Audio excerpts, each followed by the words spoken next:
IBM has shocked the enterprise tech world by revealing it underperformed in key parts of its business just days before its second quarter earnings report.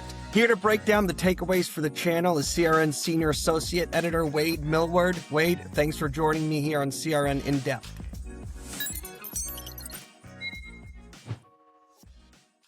So Wade, what happened here with IBM? Well, Mark, yeah, it was a pretty surprising turn of events for IBM, for CEO Arvind Krishna to put out this letter letting everyone know that the company underperformed during the quarter.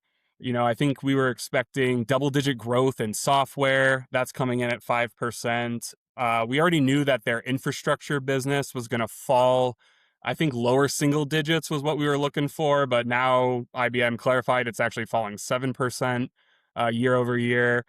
And so this is coming out 8 days before IBM does their quarterly earnings report, where we should get a lot more detail on what exactly happened and how IBM is going to fix it. IBM identified that its customers were prioritizing purchases on components that have just seen their prices skyrocket over the past year. I think some of that blame can go on, these big AI hungry data center operations buying up all the memory.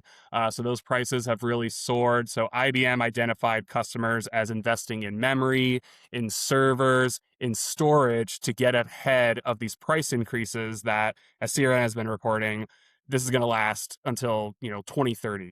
So that ended up pushing IBM related purchasing.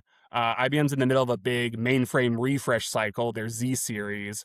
So that should really be, that's what's been helping the infrastructure side of the business. There's a lot of software associated with that and transaction processing in particular. All of that has taken a hit as these purchases got pushed out. On July 22nd, what we're looking for clarification for is whether this is just a small bump in the road, these are just delayed projects, or are we seeing something bigger happen here? Like, is this a long-term issue in terms of where customers are putting their dollars?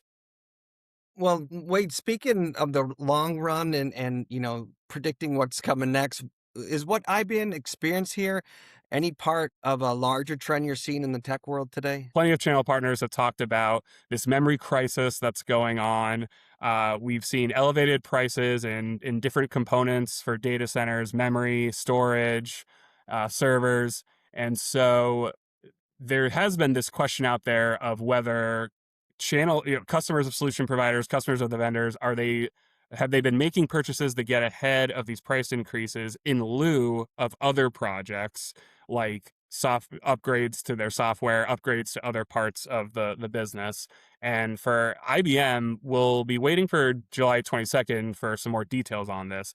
But it does sound like some of those projects got pushed off in favor of getting ahead of these price increases. We also saw another trend where these AI upstarts that we've been covering, Anthropic, namely, any sort of innovation that they put out there kind of sends that sector sprawling. I mean, we've seen plenty of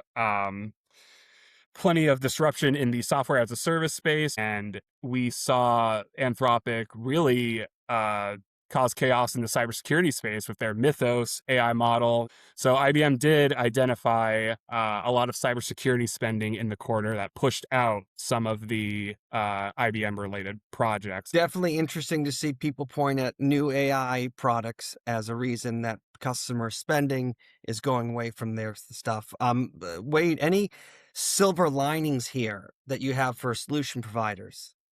Yeah, definitely. So one of those silver linings here was actually Red Hat, IBM's open source software division. They accelerated in growth to 11% from 10% the prior quarter. And in talking to partners, some who already work with Red Hat, some who are very interested in Red Hat, they were a bright spot. Part of the Red Hat story has been them as an alternative to VMware, as customers re-examine their VMware spending after price increases, and now we're seeing 3-year contracts that people signed right after VMware's acquisition. Those contracts are starting to come up, and Red Hat has really positioned itself as a leading alternative for people looking for a more modern approach. Containerization, containers, a great unlock as companies start to move forward on their AI investments. So it was really interesting to me that Red Hat showed some positive growth. And speaking to their channel organization, for a long time, they've been making investments in that partner program. They see partners as a great route to market.